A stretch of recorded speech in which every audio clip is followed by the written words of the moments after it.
Guys, Jackson Chisholm here with PeakX. I'm shooting another pod episode this week. We're super excited. I got Coach Nick here with me from Dyersburg. Me and Coach Nick met in an awesome way. I got an athlete that represents us. Kalen Edwards, or also known as Big K around here. He's playing at University of Kentucky now, and what happened was I came down here, I was videoing, and Coach Nick was training him, and it was so motivational. It moved me so much. It's like, we need to get together and, do stuff more often. So me and Coach Nick, we actually see each other quite often. We work out together. He trains me, helps me, and then we're working on something for him, a workout development thing right now, which I'll shout out in the future. But today on this podcast, I just want to talk about, we are going to talk about like his past, his story, how he looks at things, and just the how to be a leader and develop kids. So anyway, Coach Nick, you want to introduce yourself? My name is Nick Wooldridge. I'm 45 years old. I've been coaching and training for probably, honestly, man, for probably since I have personally been trained since I've been 12 years old, 10, 11, 12. My uncle, he was an avid coach. He coached me in middle school. My dad was my baseball coach. My uncle was my football coach through middle school. So as far as that goes, those two, as far as my father and my uncle, they played probably the most pivotal part in my life. Is growing up and becoming a man, developing, and just kind of seeing who I was, and they molded me into the man that I am today, basically. So really, for starters, man, we grew up, man, I was from a little small town in Kentucky, probably literally Jamestown, Kentucky, population probably 3,000. Went to a little 1A school, but I personally, I got a couple older brothers.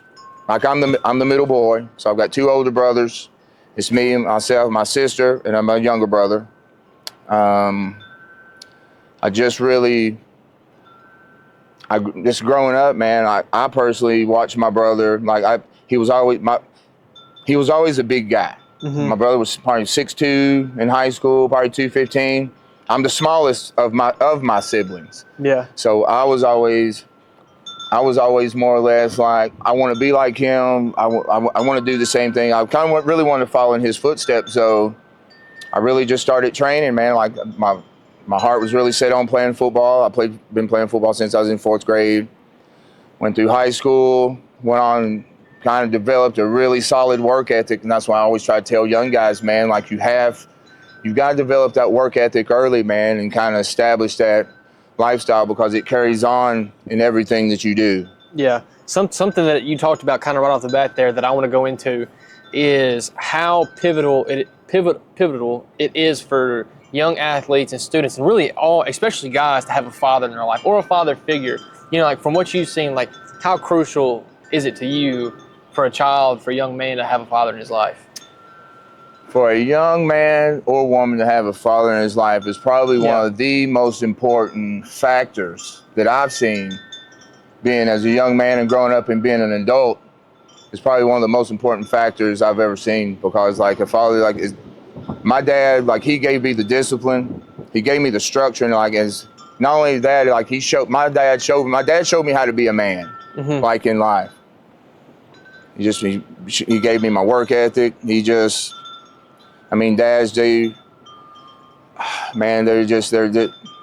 I can't even explain it. The only way I know now is just I understand it a lot better because I'm a father. Mm-hmm. I've got a son, and it takes so much work.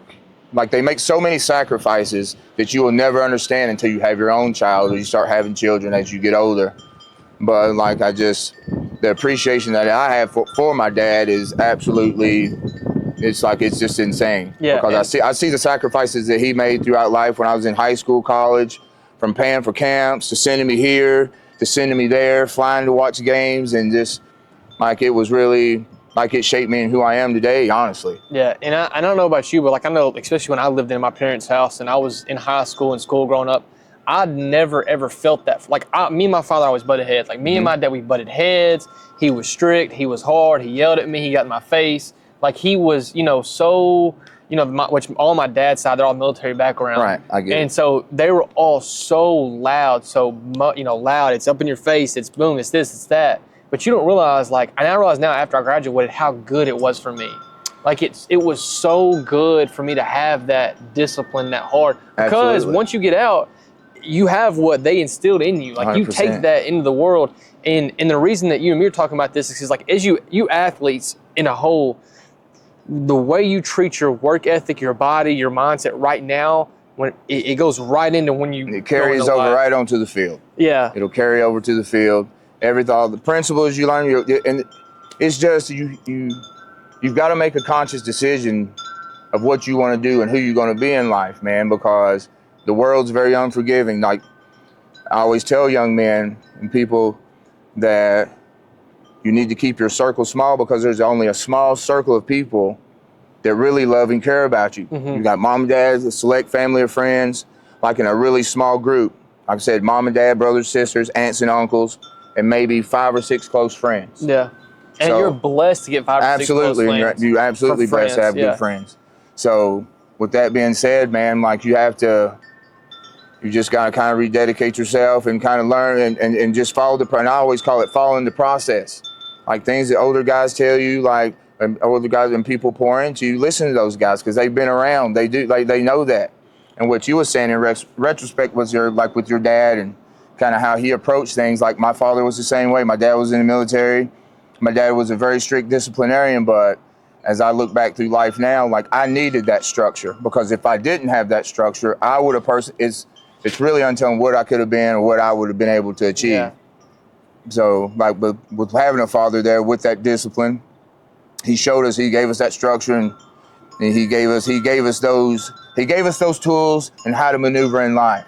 Mm-hmm. As far as like work ethic, how to treat mom, like how to treat your kids. And I just look at the things that my dad done for me. And my goal was when I became a father that I was going to do the things that my dad done for me, the same thing, and do the same things for my son. Yeah.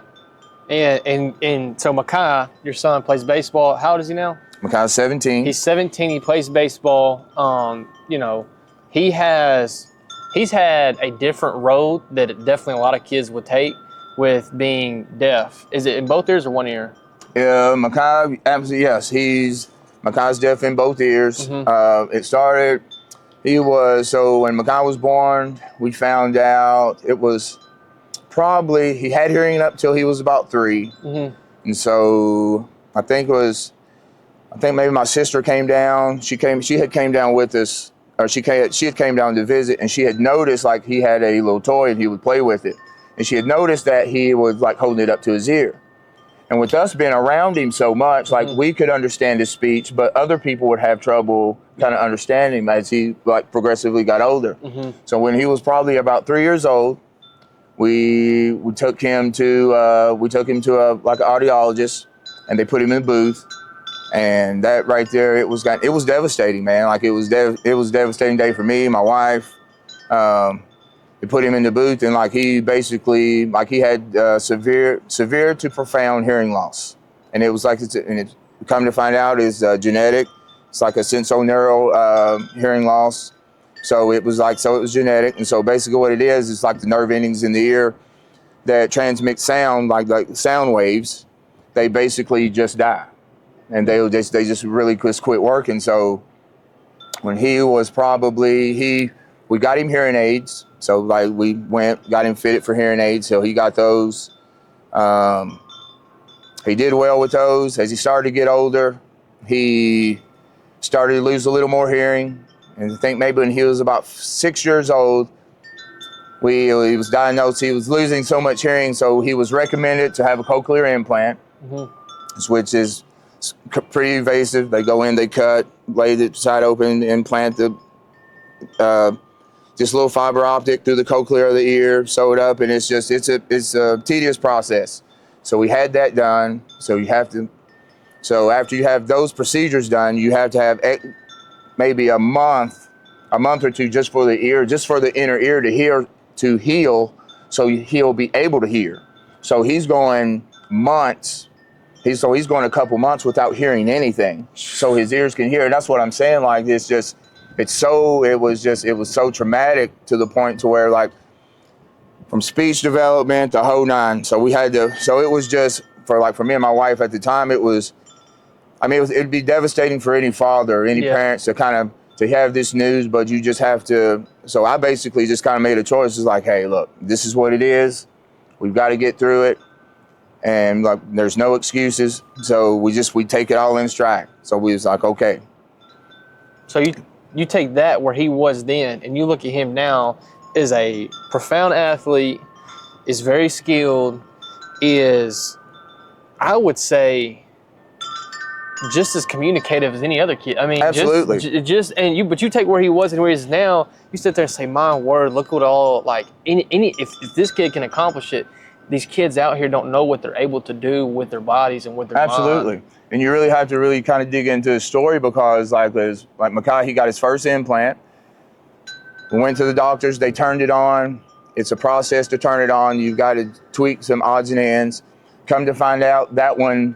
The internal piece was a failure. Mm-hmm. So with that being said, we had to do within another month, we had to do another emergency surgery to go and replace that. Absolutely. So he went like 2 to 3 months of no hearing? With no hearing, and that one specific ear. And if I'm not mistaken, I think it was his left ear. Yeah. So he gets that cochlear, he gets re-implanted, has to go through the same long process again, gets it turned on.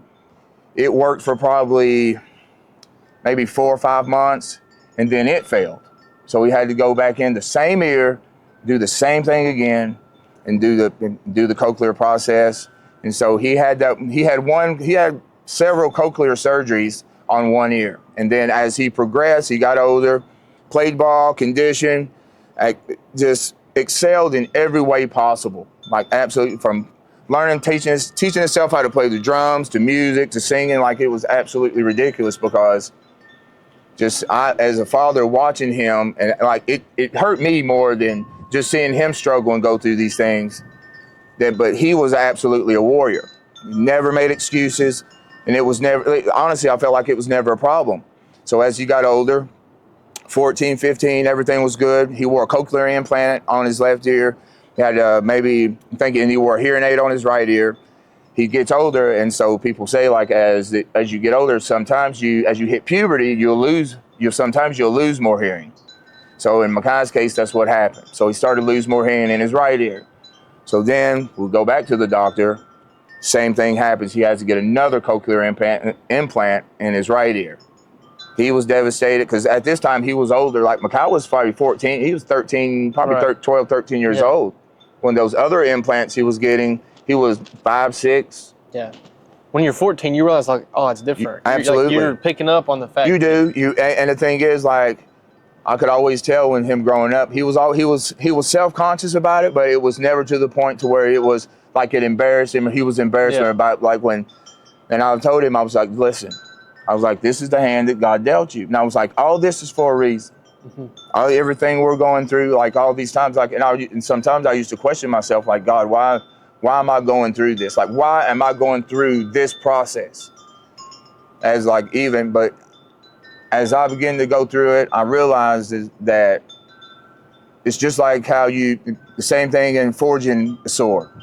You've got to be, like to make a sword, it has to be forged in iron. Hot iron is just completely raw. And it's steam, it's hot, you got to beat on it, and it goes through so much punishment and devastation and abuse to become the final product. And as I became older and through life, and I see all these things happening, like God puts all these things and all these situations in my life, and I realized as he got older, and I see him as a young 17-year-old kid, like this muscular development and just playing from baseball tournaments, from place to place, and like his baseball skills and has really taken us to a lot of places from like really all over the world playing baseball. So which is, I think it's a great thing. Like you got to play the hand you're dealt.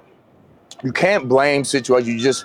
You got to be accountable for and how you respond to life events, and realize that God will never put you through anything that you can't get through.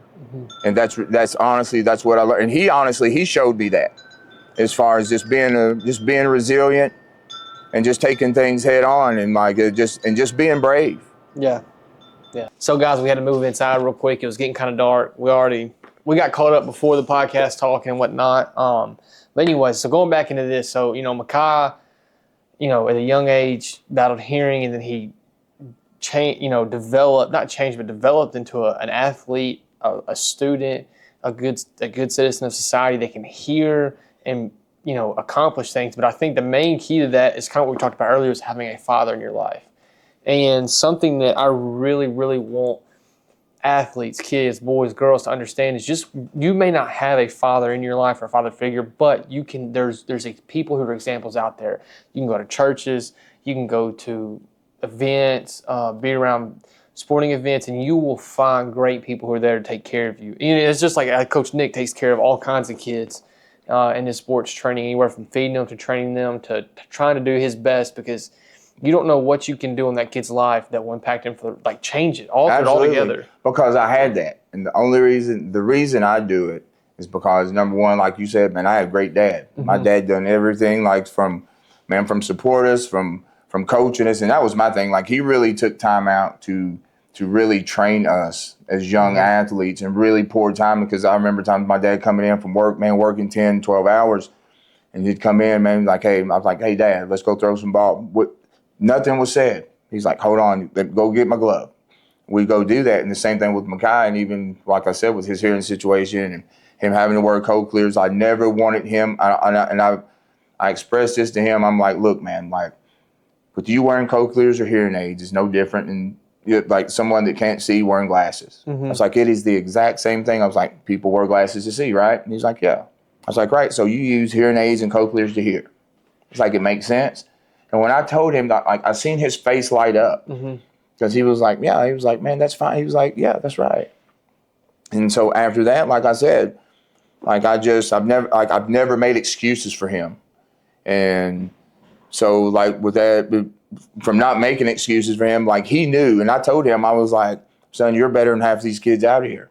All you do is go out and show them what you can do. Once you do that, then your reputation, your name, all that'll speak for itself, like, just showing the caliber kid that you are. And so then that's what he does. Like, he takes every project that he does, he takes that approach with mm-hmm. everything. Mm-hmm.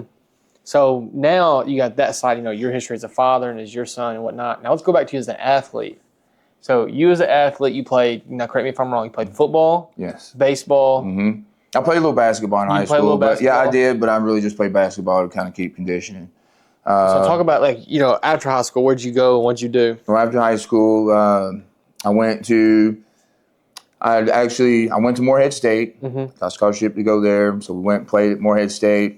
Later there as a freshman. We actually won the NCAA, I think it was the NCAA Independent National Championship that year. Mm-hmm. So we done really well. We had the opportunity to play with some great guys. Still keep in contact with a lot of those guys today, and a lot of those guys are continuing to coach and mm-hmm. kind of do the same thing, mentor kids, and things of that nature. But went on to Morehead State, played football there, played there for 3 years, sat out a year of school, kind of had little mishaps, which all young guys do, and I had and I tell young guys, for me, when I was at school, I think it was probably my sophomore year. That's when I had my daughter. And it really kind of threw my plan sideways. So then I had to really regroup. I had to regroup myself. And I always tell young guys that, please, when you go to school, and doing things, just make the right choices. And I know it's easy. Hey, it's easy to go up there. I know you're away from home. I know mm-hmm. you're away from mom and dad. You get the freedom and this and that. But guys, you have to make you got to make good choices. You know what I'm saying? Because the choices that you make and the consequences behind that, you will pay for those for the rest of your life, and it will deter you. But so I had my daughter, and so I had to deal with that, and it kind of threw me off. So I transferred schools. I kept in contact. I transferred school, went to Union College in Barberville, played my last year there.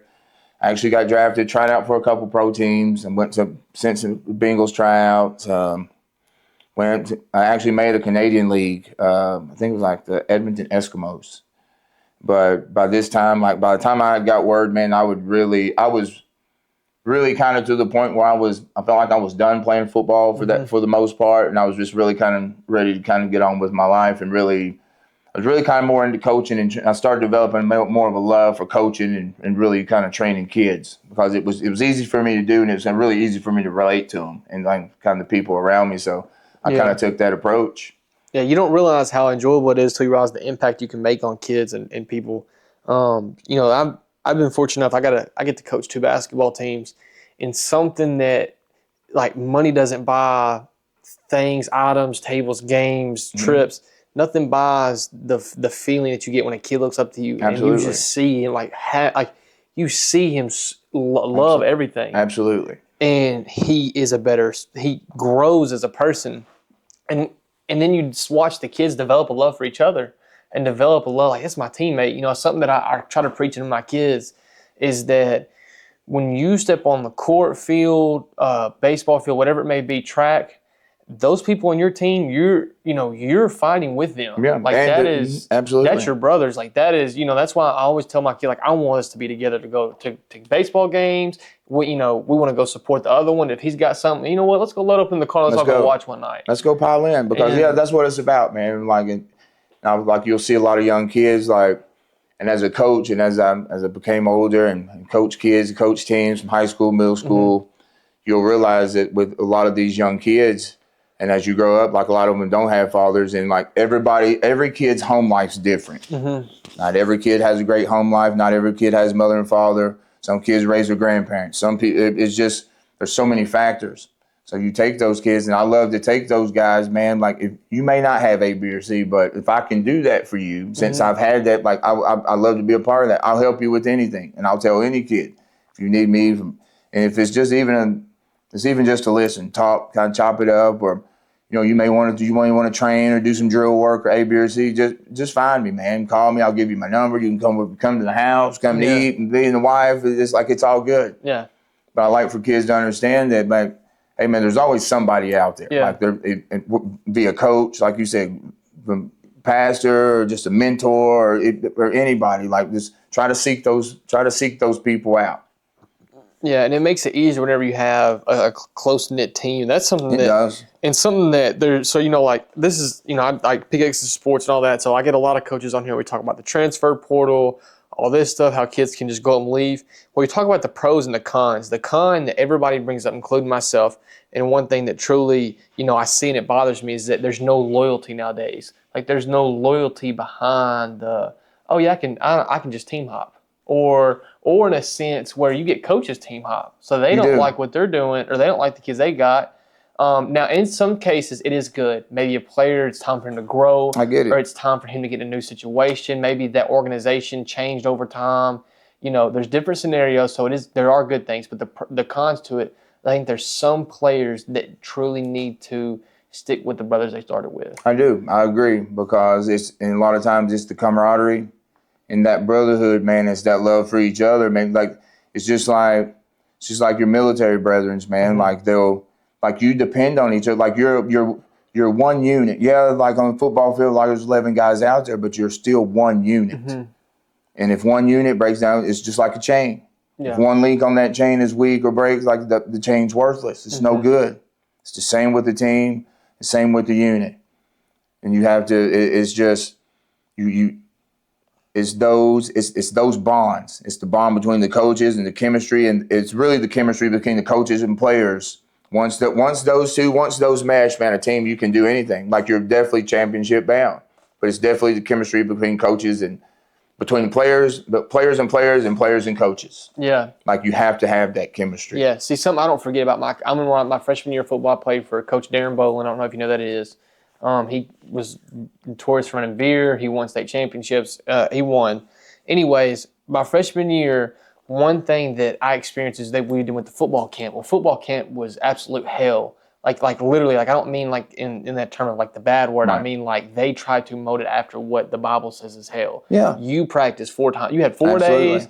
You had, and when I say 4 days, that was 4 practices. That doesn't count the workout, lift training you had after lunch. And then the running you had at 4 a.m. Right. And then there's a midnight practice, like that. But I think there's 2 reasons they did that. One, to, yes, physically get us better. It only lasted a week, so it can only do so much. However, I think it was more of to say, look, you're struggling, so is your brother. Like, so, like, you all, like, it is a learning experience that brings you together. it's a learning experience. And two, like as a coach, you know when like if like in that, so you say that same scenario, say I'm looking at my players right now, right? And I'm beating them down, and I know what I'm doing, and I'm sitting there looking at my players. So I know by looking at each one of my players, I know who my leaders are. I see the ones that are lifting the other ones up, the ones that are down on one knee, maybe feeling bad, like, hey man, come on, we got one more, let's go. Or you see that one guy say, hey man, come on, hey look, I know we got X amount, but we can do it. Or you may see that one guy. You may see the one guy that may be the blamer, like, man, come on, man. The only reason we running is because of you or because of this, or this. Yeah. So it sets apart your team. So you know, you're like, okay, this guy right here, these guys are my leaders. I can count on these guys. This guy right here, he's passive, but he's still aggressive. He's good. This guy over here, not so much. I don't like his attitude because you got one guy. Yeah, when you're training, you're breaking guys down, conditioning wise, the whole nine. You got one guy over here that's complaining about A, B, and C, and this, that, and the third. He's going to bring the whole team down. But if you got these guys motivating, willing to lead, willing to push these other guys, lift them up instead of bring them down, boom, then you're off. So in my point of view, a coach does these things for several reasons. It pulls out his leaders and his dedicated players, and it weeds out it weeds out the weak-minded, the ones that's going to bring your team down and hold you back. Yeah. No, that can't. Well, coaches used to call it cancer in our locker room. Is that yes, you don't 100%. Want to be that cancer. You don't want to be that cancer, man. Like you get them off your team because like you don't need them. It's so funny you say that because like whenever you're an athlete, you don't really see that. You're like, gosh, this is awful. This sucks, you know. But like, there's so much meaning. And plus, too, when you look up 10 years, like I know me and all my buddies laugh about it. Yeah. Like you know, as much as we practiced and did and worked out, we were cutting up. We were pranking each other. You have a good time, man, because that's what it's about. Like, and that's why I tell these guys, man, enjoy this. Like, this is a time like you're not going to get this back. Yeah. Like this time is for a short time, and I've told all my players, man, like even when I was coaching from middle school to high school, and these guys are grown now. Like some of the guys that are grown with families, and they're just like, they'll be like, hey, coach, man, I appreciate it. And the same way with my coaches back home, like I said, my most pivotal coach was my uncle. Yeah, he's been passed and he's been passed on, but man, like all the values that he gave me and how to push through and persevere through tough times, man, like I said, it made me the athlete who I was from the baseball field to the football field. Yeah. So. Well, you look back and you're like, gosh, like, I mean, we did everything from towel whipping each other to throwing on baby powder or icy hot in the jock straps. That was always a classic. But hey, that's you know. There was so many different like pranks, you know. But that there though, you get back and you're like, it was so funny. Yeah, there was good times, man. You can go back and look. You're like, man, those are my brothers, man. Yeah. You know, and like a lot of these guys, I still talk to a lot of my guys from a lot of my buddies from college, and like I even, especially four of my closest buddies, they're still from high school. So, like I said, man, like those are lifelong friends that you make just from the camaraderie of sports. And you may take a person or a kid that's shy, bashful, and don't even like being around people, but you get him in a group or a unit when he's with his teammates, man, he's the most energetic, man, positive, talkative person around. And that's what it does, man. That's what a team does. That's what a good coach does, man. He brings those abilities.